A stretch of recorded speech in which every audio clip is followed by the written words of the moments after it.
Olá, meu nome é Sabrina Moura e eu estou aqui para o nosso workshop de marketing cultural. Mas antes de falar do conteúdo em si e de começar a primeira aula, eu gostaria de me apresentar. Eu sou natural aqui de Passos, morei até os meus 17 anos em São José da Barra. Na verdade, eu vim em Passos somente para nascer, porque os meus pais, a minha família toda é de São José da Barra. E assim, desde criança, eu sempre gostei muito de teatro, de viagens, de fotografia, de arte. A minha mãe, ela era professora de português e literatura, e a minha tia era professora de geografia. Então, eu sempre tive contato com o mundo da literatura, com o mundo dos livros. E eu tenho uma graduação em administração de empresas, pela Lane College, na Califórnia. Eu passei 5 anos nos Estados Unidos e eu tive a oportunidade de fazer um curso muito, muito interessante lá. Eu tenho uma graduação em comunicação social pela Metodista de Piracicaba. Em 2012, eu fiz uma pós-graduação em especialização em artes visuais, cultura e criação pelo SENAC. Em 2019, eu fiz uma outra pós-graduação, especialização em gestão cultural, também pelo SENAC. E atualmente eu estou estudando letras pela Universidade Estadual de Minas Gerais.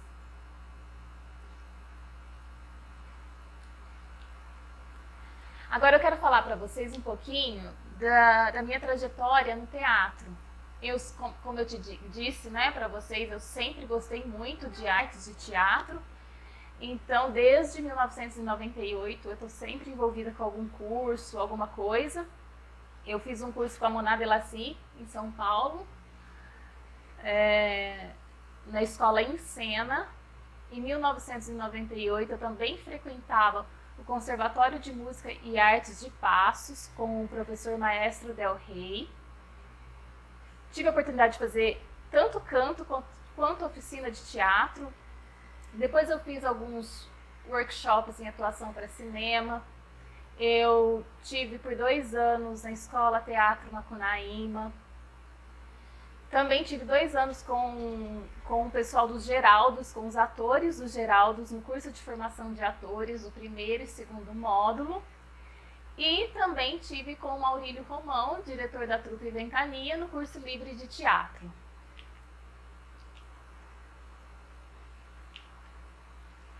Aqui tem algumas das peças que eu participei, né? Com o Flautista Mágico, que eu participei com o Maestro Del Rey.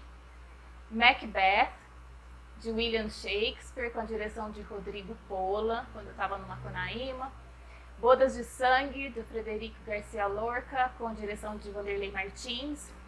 Os Pássaros, que foi uma peça criada pela gente, inspirada em contos sufis, com a direção de Vanderlei Martins. A Cidade Perdida, com a direção de Geraldos, com o grupo Ciagari. Tive a oportunidade de fazer uma apresentação do Alto da Folia, com a Trupe Ventania, sob a direção de Maurílio Romão. Maria Peregrina, também da Trupe Ventania, e o projeto Desde Quando, que foi feito com um amigo meu, que eu vou falar também um pouquinho sobre esse projeto na aula.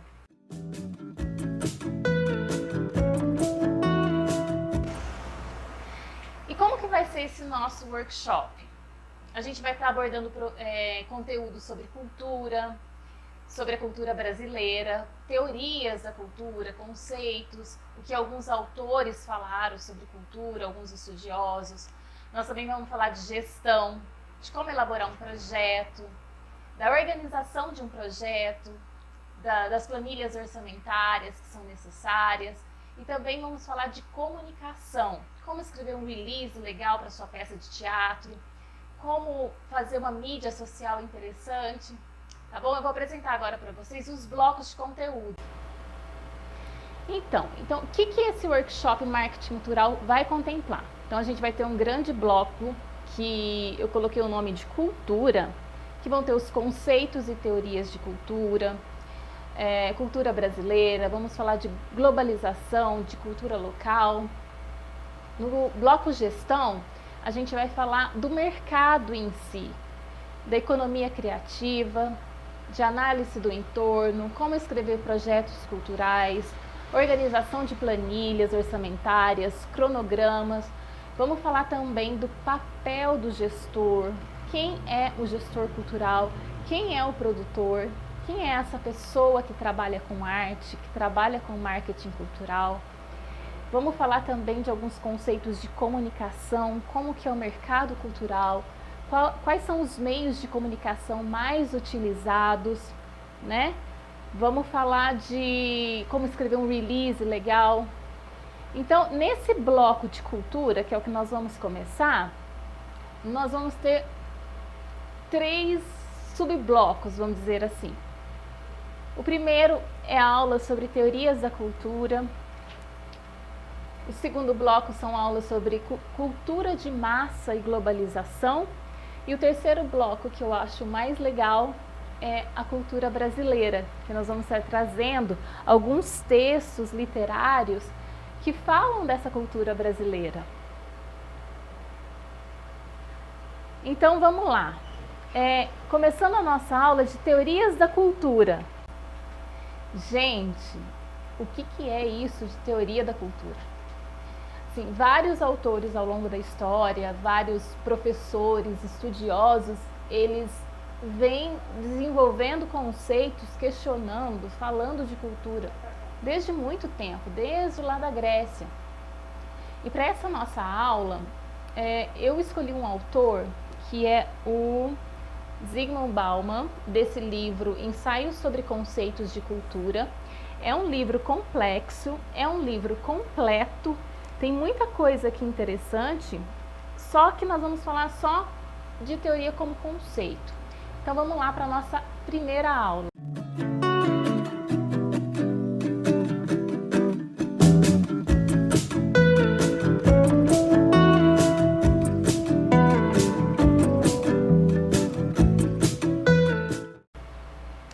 Então, antes da gente entrar propriamente no livro do Bauman, eu trouxe algumas definições de cultura de acordo com o pequeno dicionário brasileiro da língua portuguesa. Então, o que seria cultura de acordo com o dicionário? Cultura seria o modo de cultivar, desenvolvimento intelectual, saber, conhecimento, utilização industrial de certos produtos naturais, estudo, acesso ao estudo, elegância, uma pessoa elegante seria uma pessoa que tem cultura, esmero. Tem outra definição também, quando você pensa dentro de uma organização social, que seria um sistema de atitudes, modos de agir. Como assim? As leis de trânsito, as placas de trânsito, que está inserida dentro de uma cultura que rege atitudes do seu povo, pode ser considerado cultura. Os costumes daquele lugar, os modos de conviver, de comer, a culinária, as instituições, né, os valores espirituais e os valores materiais de uma sociedade é considerado cultura. Então, pode também ser entendido como um desenvolvimento de estado intelectual. A pessoa que teve acesso a informações, acesso ao desenvolvimento artístico e científico que se revela, né, de forma individual ou coletiva, as universidades. Então, nessas definições, de acordo com o dicionário, você percebe que é muito amplo, né? Muito amplo. É uma amplitude mesmo de conceitos que foram trazidos por vários estudiosos e que realmente leva a gente a pensar, né? Mas o que é cultura? O que não é cultura, né? Então, dentro da teoria da cultura, a gente estuda esses conceitos.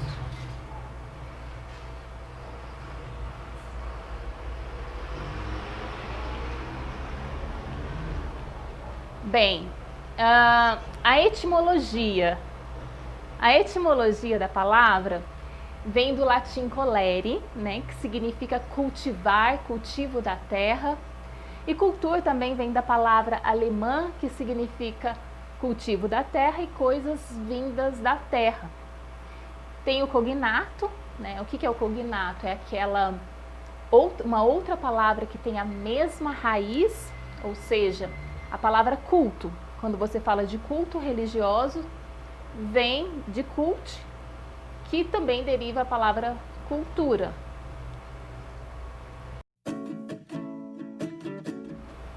Então, quem é esse senhor Zygmunt Bauman que trouxe esses conceitos catalogados para a gente ao longo de suas décadas de estudos, né?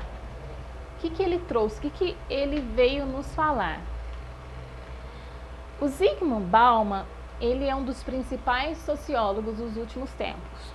Ele foi, né, professor emérito da Universidade de Varsóvia e de Leeds.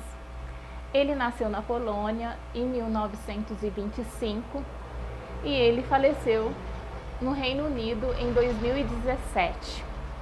Ele foi um sociólogo que teve uma contribuição muito importante para o entendimento da sociedade pós-moderna, que é a sociedade que nós vivemos.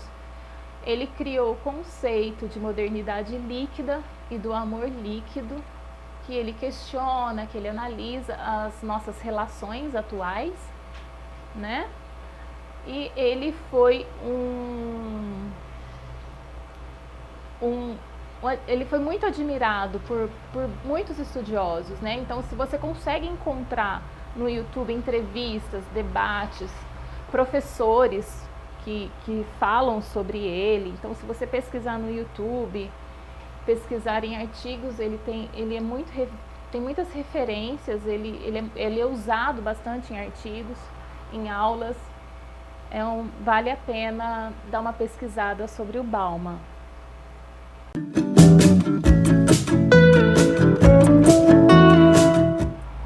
Então, como a gente estava falando, né, do livro do Bauman, Ensaios sobre o Conceito de Cultura, ele traz a cultura, ele faz na verdade 3 blocos de estudos, né? A cultura como conceito, a cultura como estrutura e a cultura como praxis. No entanto, a gente só vai pincelar, vamos dizer assim, pincelar sobre a cultura como conceito.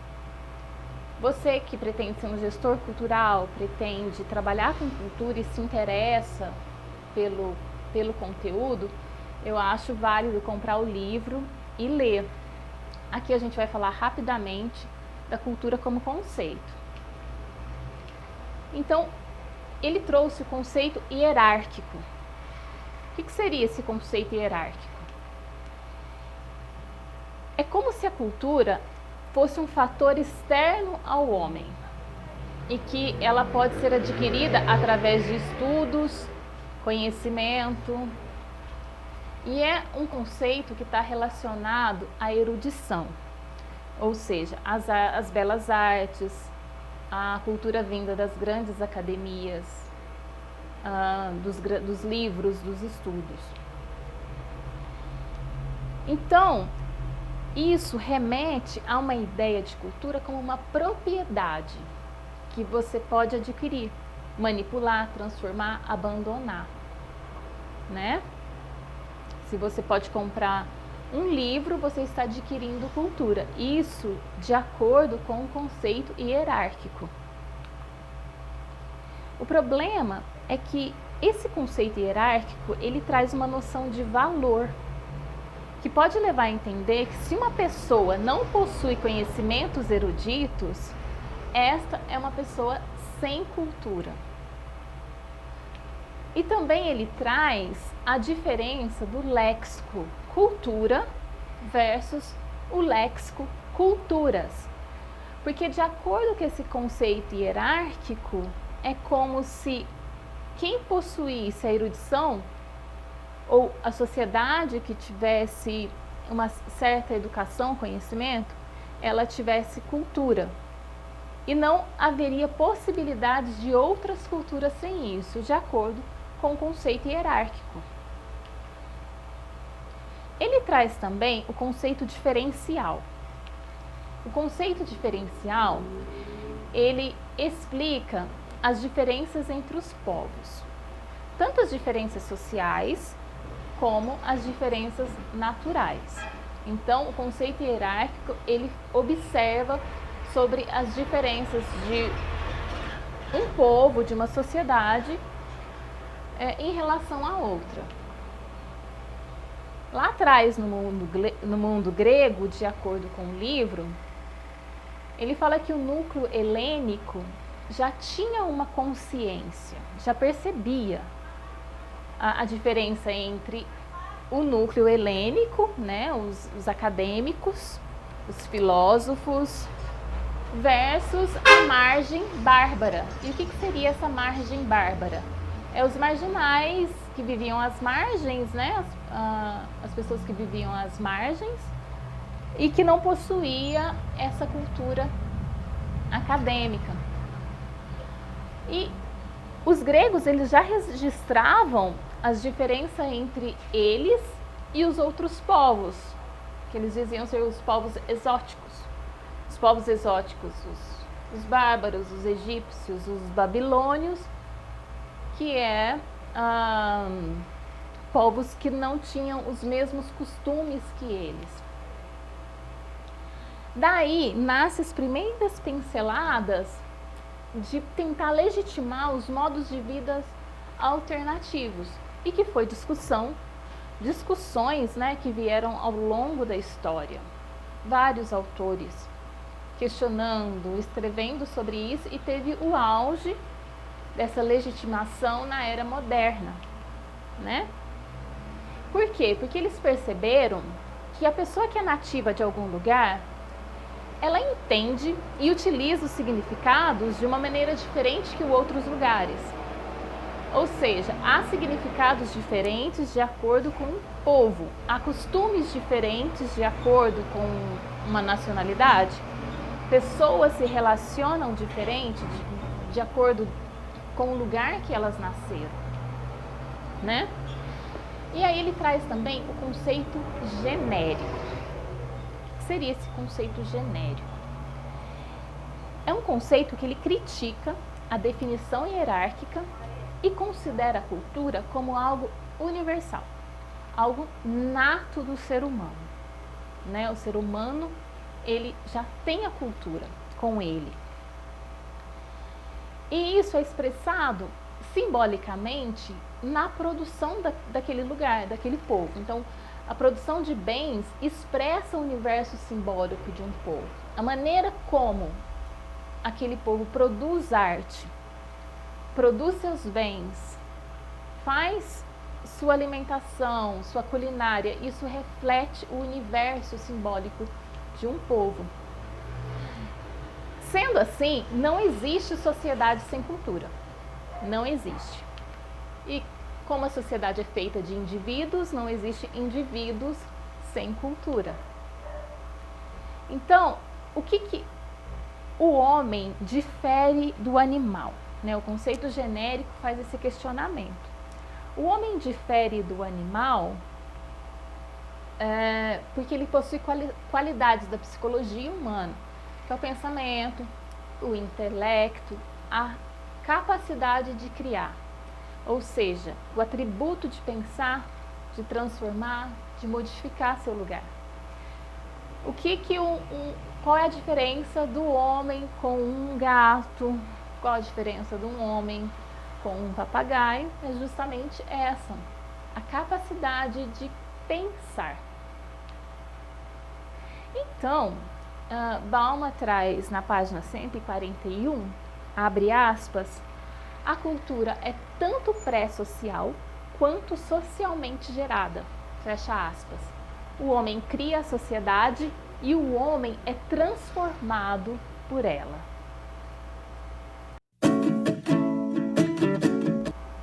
Então são esses os conceitos que Bauman trouxe pra gente. E aqui na página 131 tem um trechinho que ele nos explica, né, sobre esses três conceitos e eu vou ler aí com vocês. Abre aspas. Se a cultura hierárquica, abre aspas, se a noção hierárquica de cultura coloca em evidência a oposição entre formas de culturas requintadas e grosseiras, assim como a ponte educacional entre elas, se a noção diferencial de cultura é ao mesmo tempo um produto e um sustentáculo da preocupação com as oposições incontáveis e infinitamente multiplicáveis entre os modos de vida dos vários grupos humanos, a noção genérica é construída em torno da dicotomia mundo humano, mundo natural.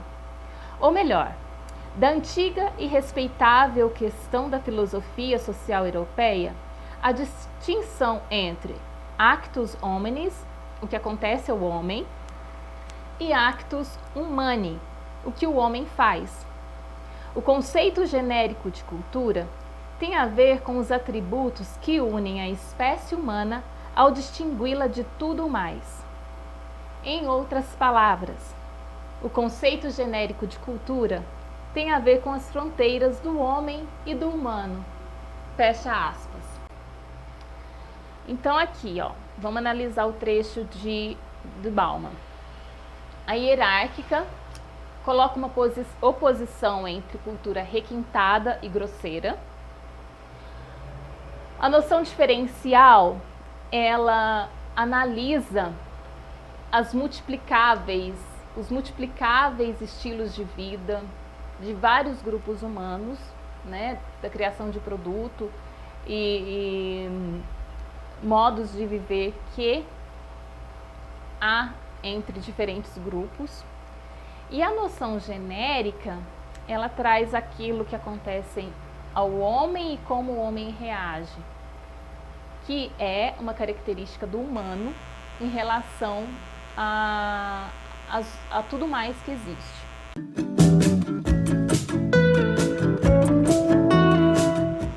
Então, como que a gente vai analisar essa frase, né? O que acontece ao homem e o que o homem faz. Nós agora, em 2020, nós passamos por um período, né, de pandemia. E esse período e essa pandemia que nós estamos vivendo, né, porque ela ainda não acabou, nós não descobrimos a vacina, ela influenciou diretamente no modo de vida do homem. Então, assim, quando a gente olha a cultura do ponto de vista da vertente genérica e dicotômica de Bauman, a gente traz atenção sobre aquilo que acontece ao homem de forma ingovernável ou não, ao próprio homem, e como o homem ser criativo e criador reage a esses acontecimentos. Eu vou explicar. Muita coisa acontece ao homem que não foi planejado pelo homem, né, que veio da natureza. E o homem, ele é capaz suficiente de criar coisas, de criar uma vacina, de criar coisas mesmo para se remédios, né? Quando vem alguma coisa que ele não consegue governar, que aquilo não foi ele que escolheu. Então, as pessoas, elas se organizam em sociedade. E elas são obrigadas, dentro dessa organização, a mudar, transformar suas vidas, suas rotinas, seus modos de relacionar, de trabalhar, de divertir. Isso dentro do exemplo da pandemia de 2020 que nós estamos vivendo. Então, o que aconteceu com essas pessoas? A gente teve que mudar o nosso jeito de ser. A gente teve que ter um isolamento social, a diversão foi modificada. Começamos a trabalhar de casa, ter o home office. Eu acho super interessante, porque há 10 anos atrás, quando eu morava nos Estados Unidos, eu tinha uma amiga que ela trabalhava um dia só no escritório. Os outros 4 dias da semana, ela trabalhava home office. Já era uma cultura, né? Vamos dizer assim, uma cultura ou daquela empresa ou daquela sociedade, mas aquilo era mais comum. E isso é uma coisa que a gente vem observando agora no Brasil, devido ao isolamento social. E assim, nós fomos, né, estamos submetidos a protocolos comuns de convivência nessa atual circunstância da Covid-19 e estamos sendo guiados, nossas relações estão sendo guiadas por essas condutas de distanciamento social e de higiene pessoal. Então, pensa comigo, tem alguns países que já passaram por alguns vírus e eles já tinham alguma cultura, japoneses talvez, alguma cultura de usar máscara. E nós brasileiros não. Então, devido à Covid-19, nós tivemos que passar a usar máscaras para ir ao comércio, para nos encontrar com amigos quando fosse necessário. E o álcool em gel também era uma coisa que pouquíssimas pessoas tinham álcool em gel na bolsa ou em casa. Hoje praticamente todos os lares brasileiros têm um álcool gel, até nos bairros de grandes cidades que não tinham condição, teve associações, pessoas que distribuíram álcool em gel. Então, o álcool em gel passou a ser parte da rotina, passou a ser parte da cultura deste momento. E assim, os efeitos da pandemia foram visíveis e são visíveis em diversos setores, inclusive nas manifestações culturais, né, nas manifestações artísticas, que ficaram restringidas ao mundo online, e as lives, né, foram realizadas diariamente por variados artistas, grupos de todo o Brasil, né, cantores sertanejos, cantores de MPB, peças teatrais, vieram para esse mundo online. As aulas, né, das crianças voltaram e estão sendo online. As universidades passaram a ter aulas online. Tudo devido a esse novo protocolo, essa nova forma de viver. Eu trouxe para vocês alguns exemplos de manifestações culturais que foram feitas durante a pandemia, né? Vou mostrar aqui para vocês.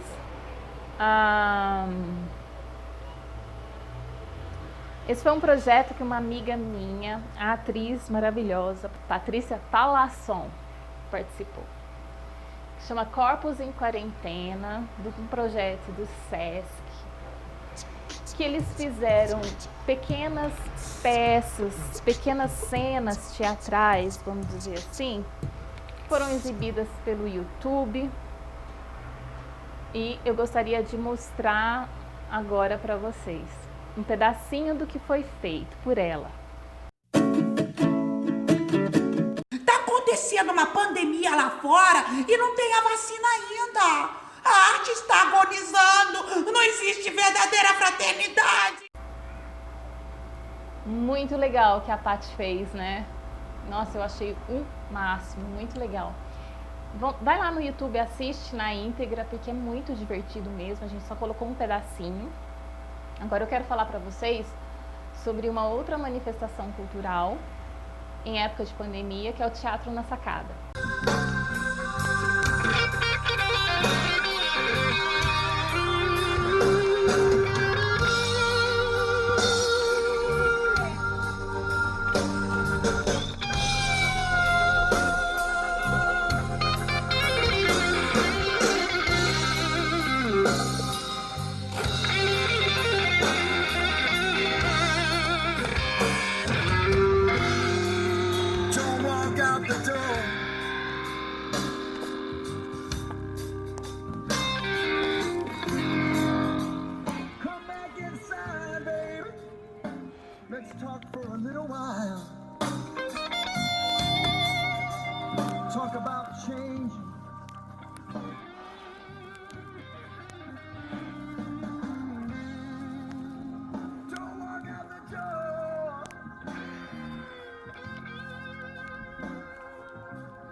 Então, como que surgiu essa ideia do teatro na sacada? O Danilo Anastácio, um amigo, ele me convidou, falou: Sabrina, vamos fazer um projeto para a gente apresentar algo, porque a gente como artista fica nessa ânsia mesmo, né, de fazer algo. Então, a gente analisou, a gente bateu um papo e a ideia surgiu a partir da análise, né, da conjuntura atual das manifestações artísticas em tempo de pandemia, na cidade de Passos e no Brasil, de uma forma em geral. A gente percebeu, né, isso levantou a necessidade de promover ações que visem o fortalecimento da integração social, a transmissão de conhecimento, a promoção da comunicação e divertimento através da manifestação artística, no caso o teatro, tendo total consideração pelas limitações reais de distanciamento social em que nós estamos vivendo. Sabe, as ruas estavam lotadas. Não, nem parece que nós estamos em uma pandemia.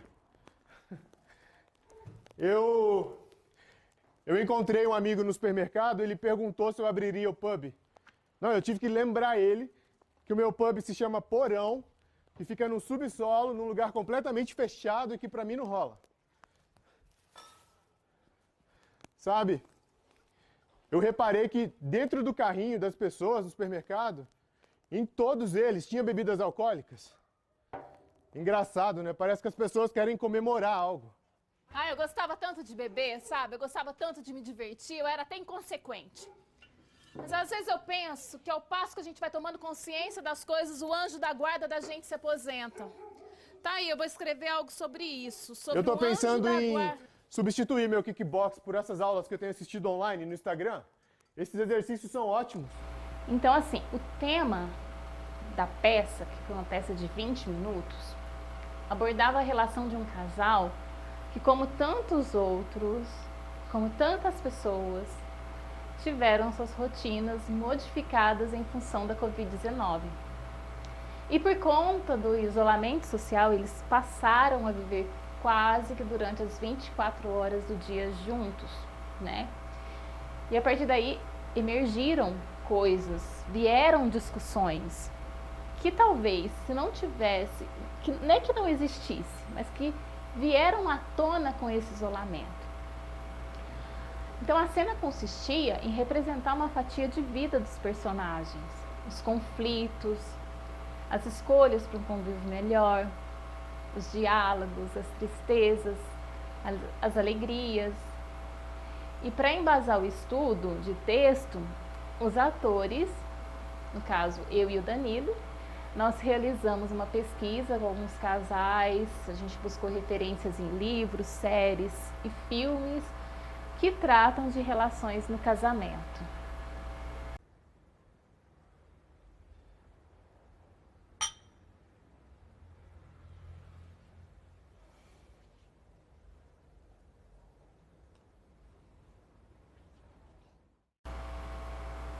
Então, o que esse projeto mostrou? Sabe aquele lugar, o não lugar que vira lugar? Né? Uma reflexão, o não lugar que vira lugar. A calçada e a sacada da residência, elas serviram de palco para a encenação, uma encenação de aproximadamente 18 minutos, de 18 a 20 minutos. Foi na rua, as pessoas assistiram de dentro dos seus carros, não houve a cobrança de ingressos, a ação visou arrecadar alimentos que foram destinados para instituições da cidade de Passos. Como eu disse, o público assistiu de dentro dos seus carros, no formato conhecido como drive-thru. E não foi permitido o público saísse para fora dos carros, porque, de uma certa maneira, a brigada exigiu que as regras fossem seguidas, como a não comercialização de bebidas e alimentos no local e o uso obrigatório de máscaras. Flávia, Flávia, mesmo eu te dizendo que é nosso aniversário de casamento, você vai se deitar. Eu quero ficar sozinho, Gustavo. Não, você realmente é muito egoísta, né? Egoísta? Você não tem sentimento bom dentro de você. Eu faço tudo o que você quer, Gustavo. Eu fico à sua disposição. Aí, né, vocês viram alguns vídeos já, mas toda a produção foi feita. Nós fizemos arte para ser colocada nas redes sociais, enviadas para os nossos amigos pelo WhatsApp, pela internet, né? E a produção foi praticamente, não vou dizer que foi praticamente a mesma, né? Teve mudanças, porque o público assistiu de uma maneira diferente e a divulgação foi 100% online. E agora vocês fiquem com mais um trechinho da peça. A gente coloca uma música, a gente dança. Eu tiro a sua roupa. Você tira minha roupa? Tiro. E o que a gente faz? O que a gente faz? Nossa. A gente...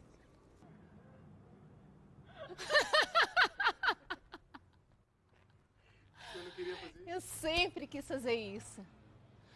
E sabe, eu quero fazer isso agora. Agora? Agora. É? Então vamos? Vamos. Vamos? Espera, Flá. Flá.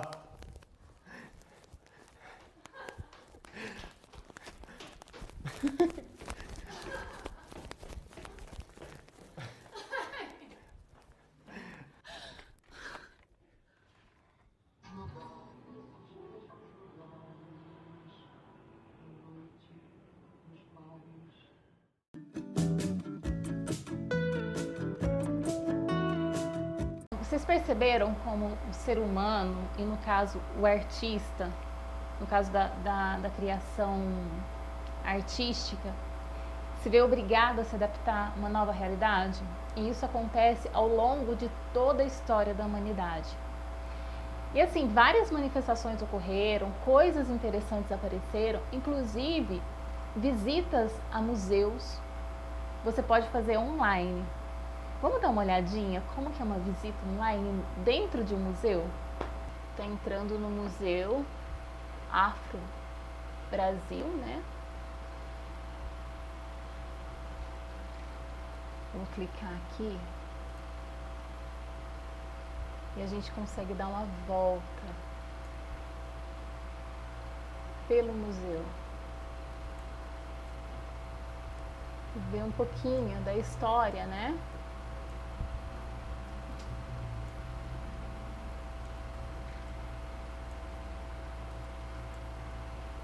Quadros que retratam a história, né?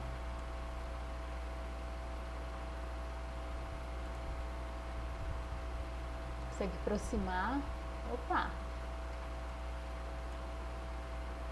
e ler, olha, isso aqui é um quadro sobre a fabricação da farinha, tem a mandioca aqui. O processo de fabricação da farinha consistia primeiramente em cozer as raízes para remover a casca e depois ralá-las, comprimindo-as com a mão contra um ralo circular movido a água. A farinha assim obtida era então acionada em sacos próprios diversos, os quais eram apertados em conjunto numa prensa de rosca, acionado à mão, para expelir o caldo. Aí você consegue ver a obra de arte, né? Outros quadros que retratam a história do Brasil, dos povos africanos, né? Foram escravizados, que vieram para esse trabalho de maneira tão cruel.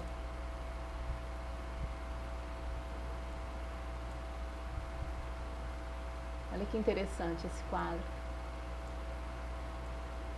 Vamos ver o que fala nesse quadro aqui.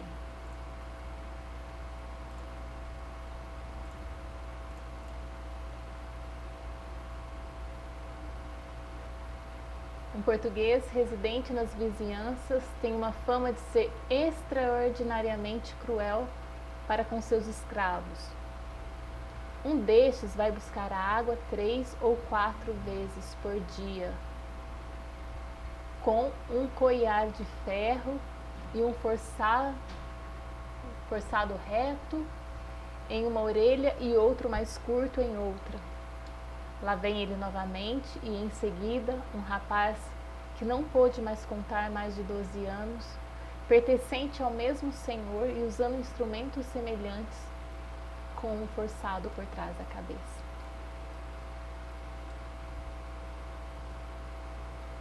Né?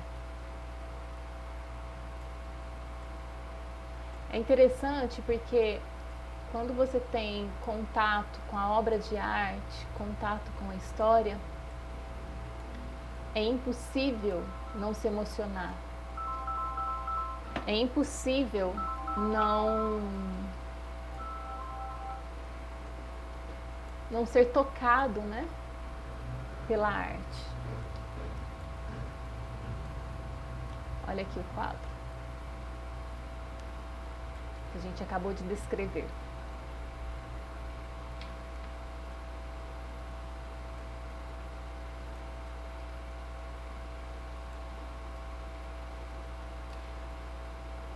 Se a gente quiser, a gente fica a aula inteira aqui. Vamos subir a escada, dando uma volta no museu. Tem outros dezenas de museus brasileiros e espalhados pelo mundo, que você pode ter acesso a esse tour virtualmente. Vale muito a pena explorar. Então, gente, como nós já dizemos, abre aspas, a cultura é tanto pré-social quanto socialmente gerada. Fecha aspas.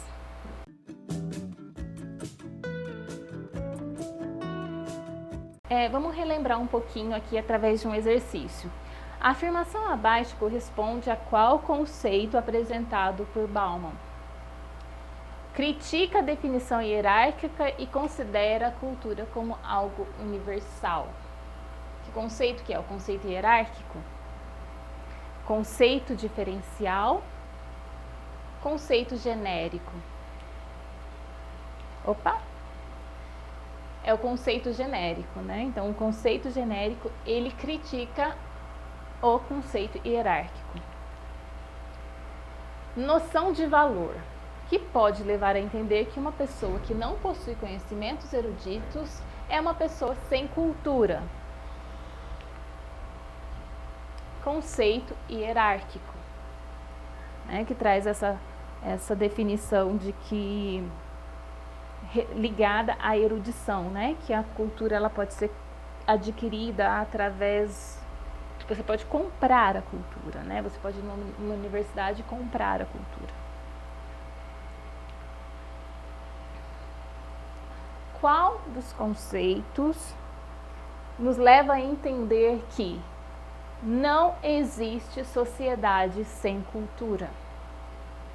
Qual desses conceitos?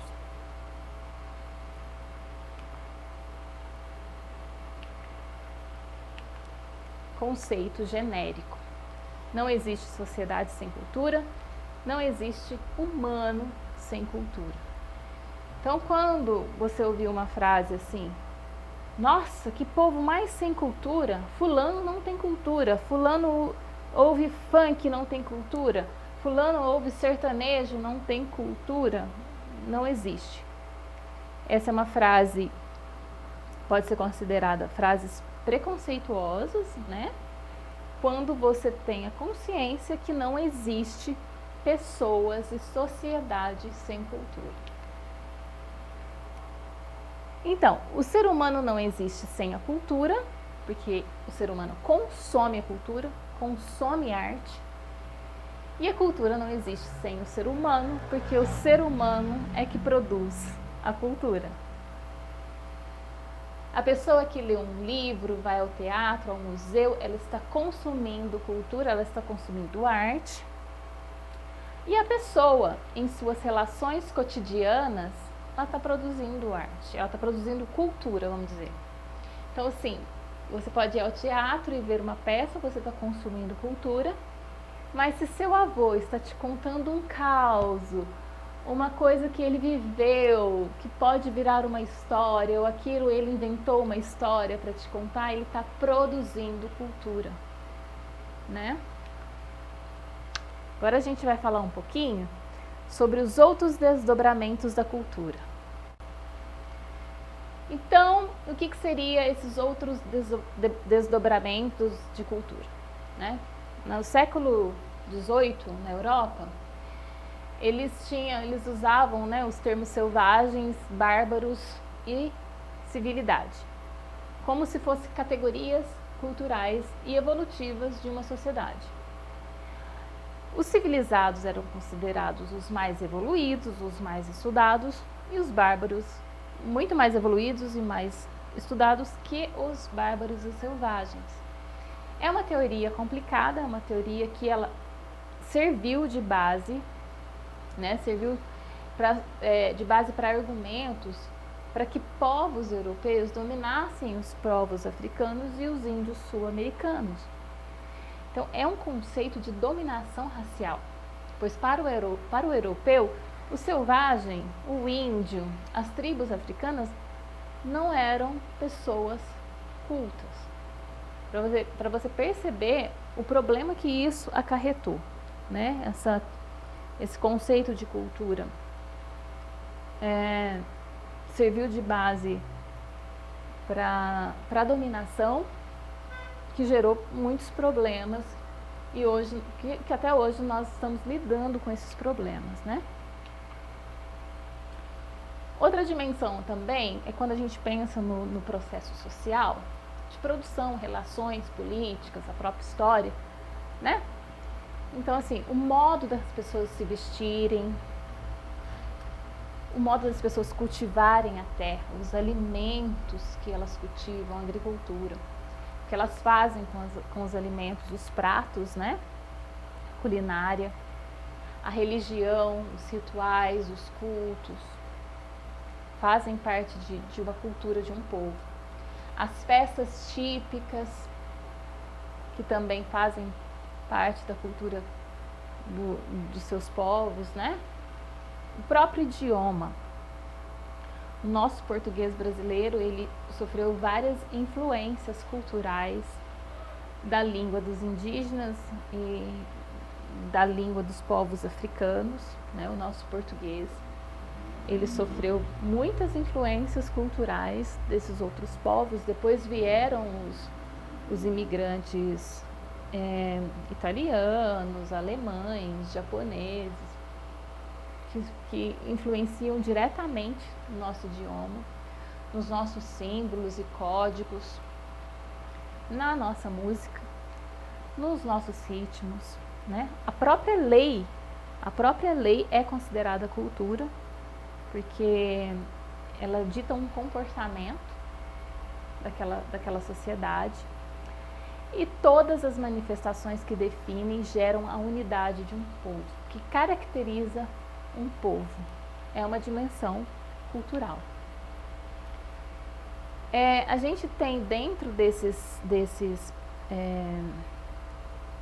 desdobramentos da cultura, a cultura erudita, que é uma cultura elaborada, feita de estudos específicos. São estudos que surgiram dentro das grandes universidades. É uma cultura que um público seleto tem acesso. Por que um público seleto tem acesso? Porque se você não ingressar numa universidade pública e você não tiver dinheiro para pagar uma universidade particular, você vai ficar sem dinheiro, você vai ficar sem acesso, né? Você não tem o dinheiro, você vai ficar sem acesso a essa cultura. Bibliotecas, museus, teatros, que hoje em dia está muito mais acessível, mas já teve demandavam um alto investimento financeiro. Tem peças que são caríssimas, não são todo mundo que consegue assistir, então faz parte da cultura erudita. E tem a cultura popular, que nasce no cotidiano de uma sociedade, que não demanda um estudo acadêmico para você aprender. Geralmente você aprende ali na comunidade, porque circula de maneira lúdica e espontânea entre as pessoas da comunidade. O aprendizado acontece dentro das famílias, geralmente passa de pai para filho, e está muito relacionada à tradição, né? Tradição de um local, muitas vezes é relacionada com a religião. Falar um pouquinho aqui de arte e cultura, as manifestações artísticas como manifestação cultural. Então, a arte, desde os primórdios, ela foi um recurso extraordinário e valioso de manifestação cultural. Através da arte, há a promoção da comunicação e a transmissão de conhecimento, seja o conhecimento popular, seja o conhecimento erudito. Esse conhecimento muitas vezes é transmitido por expressões artísticas, né? Toda forma de expressão artística é um reflexo das atividades humanas que sofrem evoluções e transformações ao longo dos anos. Como assim? A gente não falou que a sociedade cria a cultura e a cultura cria a sociedade? Então, a arte está inserida dentro dessa cultura, a arte está inserida dentro da sociedade e ela sofre evoluções e transformações ao longo dos anos. A arte vem de ars, do latim ars, que significa habilidade. A arte pode ser manifestada por vários meios e técnicas, como pintura, o desenho, a música, a literatura, o teatro, a dança, a escultura e a arquitetura. E com o apogeu da modernidade, né, após a Revolução Industrial, vieram as artes que a gente diz que é da cultura de massa. Nós vamos ter uma aula sobre a cultura de massa, que é o cinema, a fotografia, a moda, o design gráfico, o design de produto, que são artes que passaram a ser produzidas em larga escala, por isso que é chamada de cultura de massa, né? Aqui eu trouxe, vamos olhar aqui, ó, duas fotos. Uma da peça do balé Cisne Negro. A fonte está ali embaixo, se vocês quiserem dar uma olhada, né, na reportagem. E uma foto do terno de Congo Verde da cidade de Alpinópolis, Minas Gerais. De um lado você tem o balé. Então, assim, para uma mulher, para um homem se tornar bailarina, bailarino, eles requer anos de estudo dentro de uma academia de artes, de balé, de dança. Tem que estudar técnicas, tem que estudar ritmo, tem que estudar música clássica por vários anos, e isso requer um investimento financeiro alto. A pessoa tem que estar ali dentro, né? Geralmente os figurinos são feitos por designers e tem um valor alto também para fazer os figurinos. Isso dentro da cultura erudita. Na cultura popular, você já vê que ela está acontecendo até o próprio local, né? O balé acontece dentro de um teatro ou de uma sala de ópera, né? Aqui na foto 2 do terno de Congo Verde, você vê que os músicos e os dançarinos, eles estão na rua, né? Que é da cultura popular. Eles não aprenderam, eles não foram para uma academia de música, para um conservatório para aprender música. Eles aprenderam ali com o pai, com o tio, com o avô, com os amigos. Geralmente a família se reúne, faz o figurino juntos, né? As mães juntas com as tias, as filhas, os filhos, todo mundo costura, todo mundo prega lantejola. E eles vão para a rua e apresentam isso para a rua e ninguém paga nada para ver, né? As pessoas que estão assistindo não pagam para ver. Eu quero mostrar agora para vocês, só para a gente continuar exemplificando, um videozinho sobre o Teatro Quebra-Nozes, né? The Nutcracker, um pedacinho do Valsa das Flores.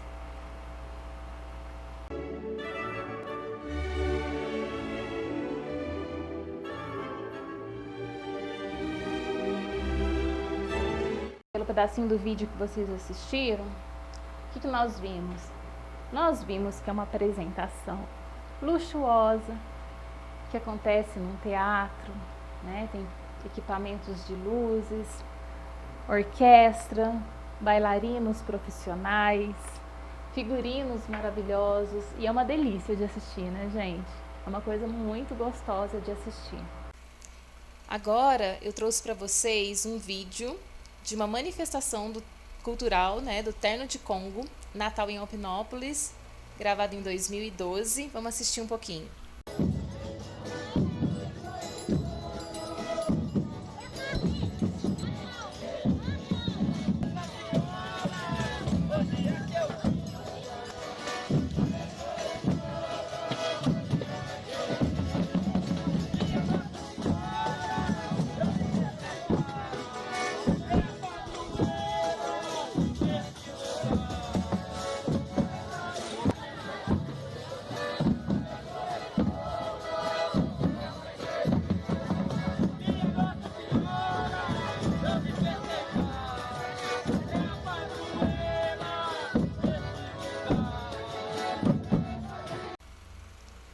E o que nós vemos nesse vídeo? Nós vemos as pessoas, né, circulando na rua, vemos o Terno de Congo com suas danças, a gente pode ver as crianças tocando os tambores, os adultos tocando os instrumentos e dançando. Tem esse menininho que a gente viu, provavelmente ele é filho ou neto, ou sobrinho de algum dos dançarinos ali, de alguns das pessoas do Terno de Congo. E a gente percebe claramente que é uma tradição popular, que é uma tradição que está na rua, que é aprendida de pai, que é passada de pai para filho e que é totalmente acessível para todas as pessoas. Então, se você for rico, se você for pobre, independente da sua condição social, você pode se misturar a essa arte popular, você pode estar assistindo, você pode estar participando, porque ela acontece de forma democrática ali, na rua. E agora, para a gente terminar essa abordagem sobre cultura popular e cultura erudita, vamos relembrar um pouquinho. Quais são as características da cultura popular? Público seleto? Circula entre as comunidades de maneira lúdica e espontânea? Está presente em bibliotecas, museus, teatros? Requer um alto investimento financeiro? O aprendizado acontece dentro das famílias, de pai para filho, e está relacionado à tradição? O que vocês acham que são? Qual que é a resposta? O aprendizado acontece dentro das famílias, de pai para filho, e está relacionado à tradição. E na primeira opção nós temos circula entre as comunidades de maneira lúdica e espontânea? Sim. A cultura popular ela também circula entre as comunidades de maneira lúdica e espontânea. Tá bom? Então, nessa nossa primeira aula, nós vimos alguns conceitos sobre cultura, falamos da cultura erudita, da cultura popular. Em nossa próxima aula, nós vamos falar sobre a cultura de massa. Então, nós vamos falar dessa cultura, dessa produção em massa, que o que seria? Seria o produto da indústria cultural, o marketing, né, que ele tem essa ideologia de vender os sonhos, né? O consumo em massa, indiferente de ser erudito ou popular, indiferente de você ser rico ou pobre, todos consomem, né, essa cultura de massa. O surgimento assim, da ideia da indústria cultural, da indústria artística, que produz uma cultura de massa. E como eu disse, ambos os consumidores de cultura popular e cultura erudita também consomem a cultura de massa. A cultura de massa, ela traz o acesso aos bens materiais através dos canais de informação, dos meios de comunicação. Ele traz meio que uma homogeneização da população, através, por exemplo, da moda. Entendeu? Lança uma moda, a indústria cultural, né? A comunicação de massa, essa indústria da cultura de massa, lança uma moda e meio que padroniza as pessoas no modo de viver. É uma produção em larga escala, né?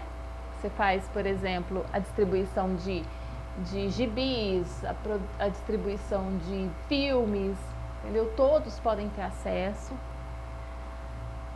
Tem uma padronização cultural através dos meios de comunicação. O prazer e a diversão e o lazer está associado ao consumo. E geralmente não são produtos que levam a um questionamento. Eles são produtos que levam ao divertimento e não ao questionamento. Isso pode acarretar uma alienação da população. E com o avanço intenso das tecnologias, como nós vimos hoje a internet também, as pessoas têm mais acesso a esses produtos culturais dentro da cultura de massa.